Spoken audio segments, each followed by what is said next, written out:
Hey, I'm Trey, and this is Braden, and we are Greater Living South Jersey. We're here to talk about everything about living greater in South Jersey. We do make videos about all things South Jersey, whether it be community tours, podcasts like this, home previews, all sorts of things about living in and around South Jersey.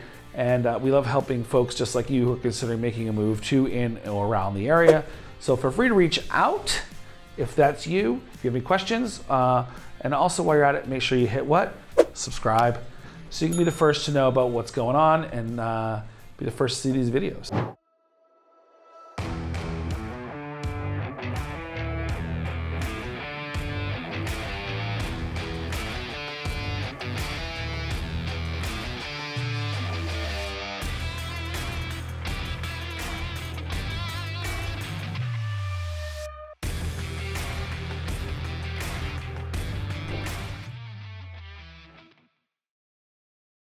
So today in this video, we're going to talk about the top mistakes that people make when buying a house in South Jersey if they're not from South Jersey. Right.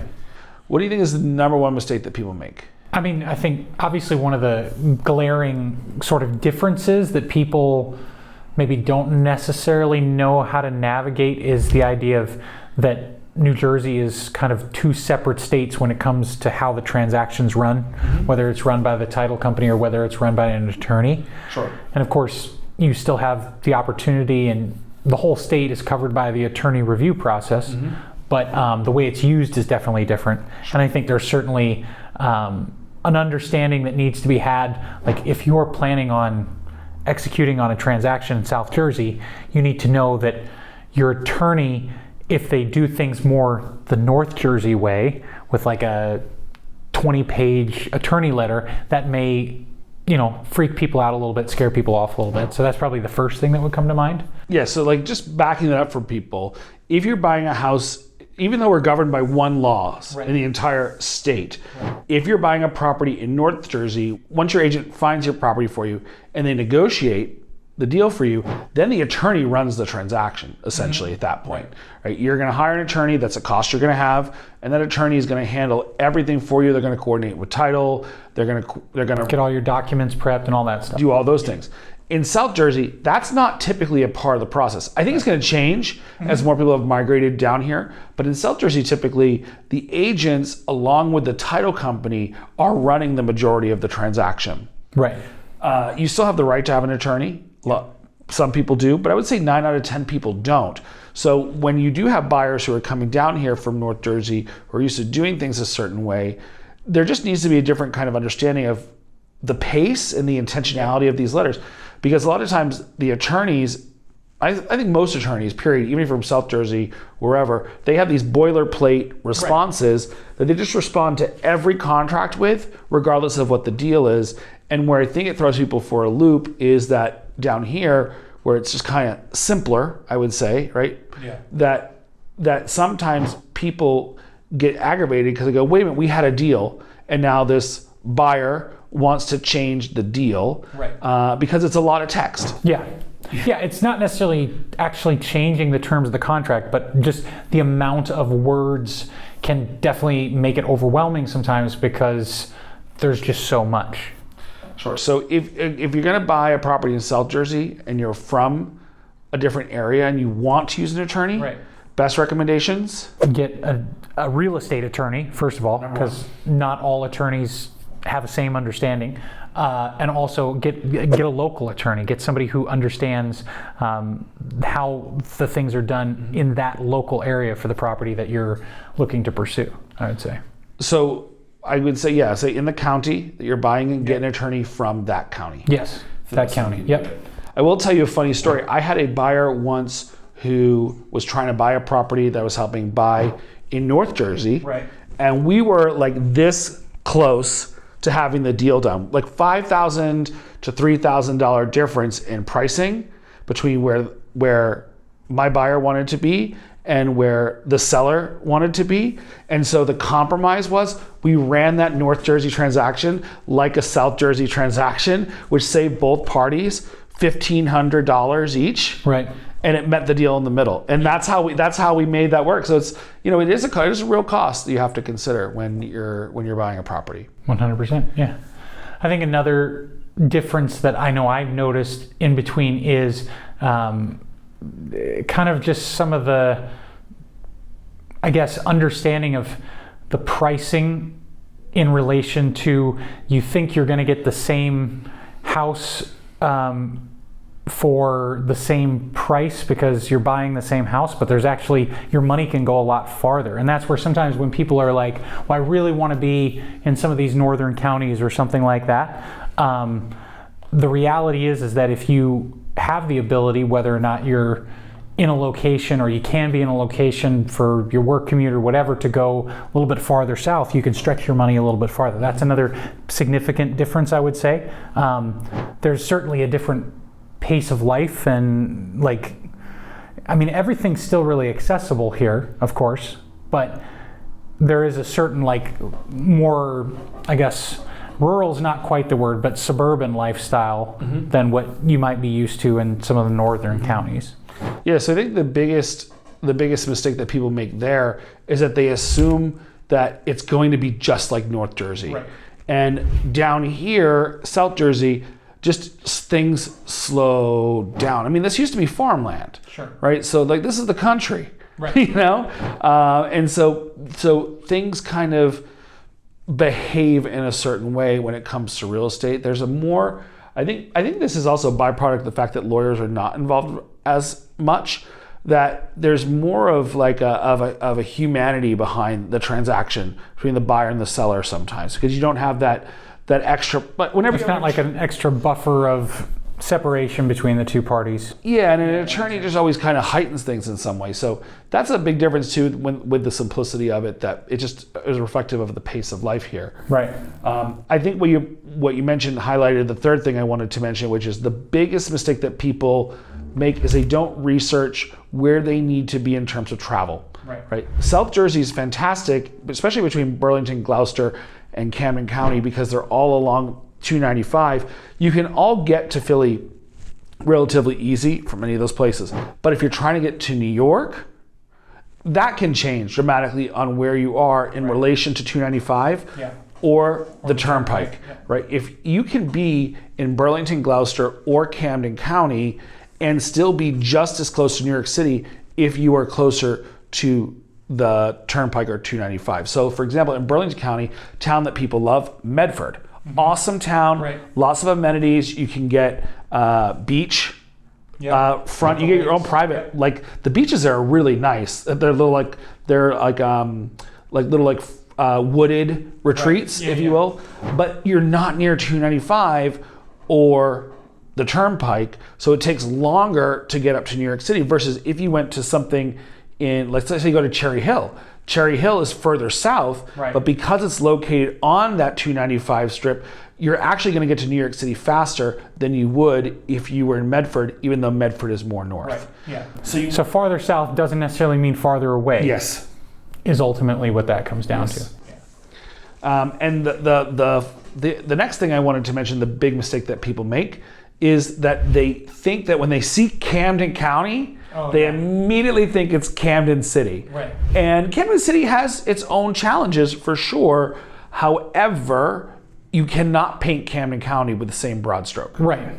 Well, and I think that's the same thing too. There are even places where there might be a city versus a township, like Burlington, for example. Burlington City is one situation, and Burlington Township, I mean, you might as well be in two completely separate places, because one is almost farmland and the other is more of an urban city environment. And of course, both can offer you what you want depending on what you're looking for, and it's subjective to people who are looking for different things. And the taxes are different. Right. Taxes are definitely different too. You're going to want to pay, that's the other big thing if you're considering making a move down here, is that you're going to want to pay attention to the taxes.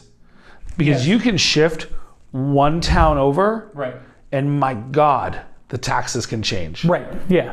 I mean, if you go across 73 from Marlton to Voorhees, you're probably up another 25%. Yeah, well, we had the one client who was looking at a property in Marlton, and we drove literally across the block, Yep. and we were in Cherry Hill, Yep. and it was very similar style house, similar quality. It had less square footage, but it was going to be far more expensive per month because the taxes went up almost $4,000 Yeah. for a smaller house just by going literally across the street. Yeah. So you wouldn't have known you were crossing county lines. There's no big yellow Right. Yeah.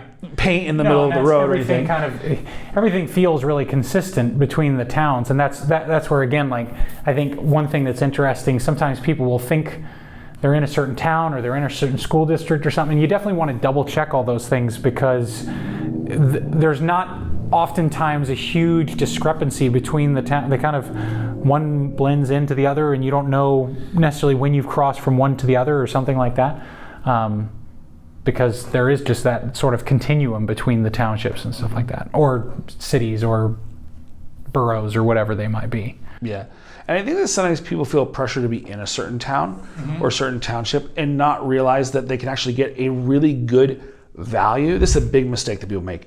They don't realize they can get a huge value by buying something in the town next door. Right. Your taxes could be a whole lot less. Like, I think of, like, specifically people who are looking to move to Mount Laurel, right? And they overlook something like Lumberton, right? Where you're gonna get a whole lot more house for a whole lot less, just in the taxes alone. And the access to the amenities are just as strong. If you want access to all the shopping in Mount Laurel, or the parks, the playgrounds, that's all there. You're literally just the next town over. And if you're not going to notice, I mean, there's parts of it where you don't even know you crossed the town line. Yeah. So just pay attention to really dissecting what's important to you. Of course, if schools are important to you, you're going to want to pay attention to that, because they will change as you go town to town. Yeah. But the amenities you can be in a certain area and have access to a lot of great spots just because of how the towns are shaped. Yeah. Well, and something I think that brings up too, the idea of like schools, because, and especially when you're comparing like South Jersey to North Jersey, or maybe coming from another area. One of the things that I think people sometimes, there's really like 3 school districts that are the highest rated school districts in the area, that a lot of times people are like, well, I got to be in that school district, I got to be in that school district. But there is some, again, relativity to that, considering like New Jersey is oftentimes rated as one of the highest states in the country. Number 2 in the country. So there was a period where it was number 1, but it is number 2. Massachusetts is number 1. Okay. New Jersey is number 2. It's why our taxes are so high. 2/3 of your tax bill goes to the schools. So you're paying for the education. And that's important to understand, especially as you're making a shift from North Jersey to South Jersey, right? There are more higher rated schools in North Jersey. There's not as many communities that have as highly rated school districts. But part of that is because the density of population being so high there's so much more coming into those school districts in terms of tax dollars and things like that. So you can still have a really great school experience. And I mean, frankly, on a personal note, like I have an alternative, like my kids do like homeschooling stuff and things like that. So that's also not the only way to do school. Sure. So there's other ways to look at it. There's also private school options and things like that. But you can be in one of those school districts that's maybe rated a little bit lower than, the top 2 or 3 that everybody's looking to be in.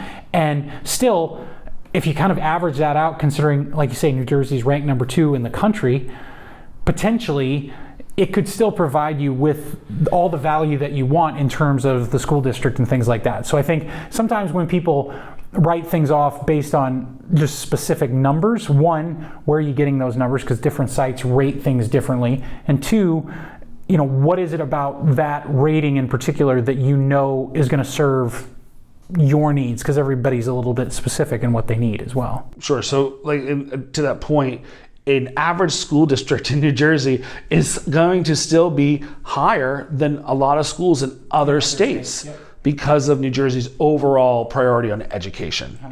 What are some websites that people can go to if they want to look up the school ratings? Yeah, I mean, I think usually when we tell people to research that for themselves, looking at great schools and looking at niche is a good way to do it. You can also look at school digger. School digger is another one that's helpful. But if you look at kind of a cross section between those two, because some of them will break them down in terms of just school district. Some of them breaks them down, because this is another thing too. Where are you at in terms of what level you're in? Maybe elementary schools are more important to you, or maybe the high school is more important to you, or maybe the school district as a whole.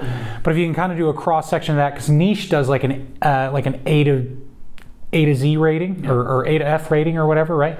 And then grade schools, or School Digger does like a stratification. It puts them in order, but Grade Schools does a 1 through 10. And I think if you use both of those as kind of, then you can really get a sense of like, well, what is it specifically that you need? And if there's specific townships that you want to be in, then I think when you come to your search knowing exactly, hey, these are the towns and these are why I want to be there, that's going to help definitely make things faster. But you also got to understand that like, if you want to be in the 1 or 2 places that everybody wants to be, then you got to understand you're going to pay for that a little bit more. Yeah. So, and when you go to those websites, it's so much that people ask us about crime, because as agents, there's sort of 2 guardrails that we really are not supposed to give our opinion on, and that's schools and crime. Right. For fair housing reasons. So with that, we can definitely direct people to the websites like niche.com, like greatschools.com, where you can look those things up and you can see for yourself. But the best advice I can give you is when you do that, before you look at towns you're considering, look up the school district rating of a school that the district you currently live in, or maybe where you went to school as a kid, right? Because you're going to be surprised that, okay, when people see a B+, they immediately in their head go to this horrible school, right? It's not an A. It's not an A. But then if you look at the school district where maybe you went to school or where you're currently, you might be surprised to see that even the school where you are at now is not even a B+. Right. So just compare it to the schools that you are familiar with, and you will be able to compare that with the towns that you're considering. Yeah. Right. I mean, glibly, I always jokingly say, but I think it's true. If your kid's smart, your kid's smart. So, definitely, you got to make the right decision for yourself of where you want to put them in terms of schools. And there's access to tons of great opportunities in here beyond just public schools. Yeah. So, and that'll be probably another video we should talk about at some point. So I think to wrap it all up, I think that the key is if you're going to be making a move to South Jersey, do your education. Right. Because it is a melting pot of different types of communities and access to things, different tax rates. Well, and also too, I think there's something to be said. Sometimes I think people have this preconceived notion that it has limitations. It's sleepy or whatever the case may be. But the reality of it is it can still provide everything that you need.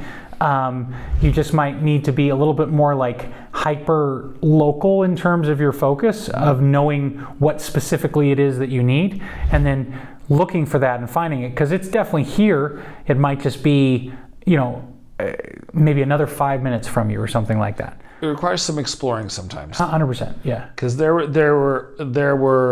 there's some places I've gone recently as I'm going out and working on creating videos for folks. And I'm going to some places that I'm more familiar with. I go to some places I'm not as familiar with. And when I go to those places, I continually am blown away by some of the really cool things that South Jersey has to offer that even locals don't always know about. So, and that's what we love about making these videos, is because we can highlight some of those things. Even if you live here, you might be surprised to find out that there's this cool thing just beyond the bend that you had no idea was there. Right. So. Keep exploring, do your research, do your homework, and you'll be all set. So if you enjoyed this video, please make sure you hit the subscribe button so you can be the first to know about things going on here in South Jersey. My name is Braden. I'm Trey. And we're Greater Living. So we look forward to chatting real estate with you real soon. And until next time, be good.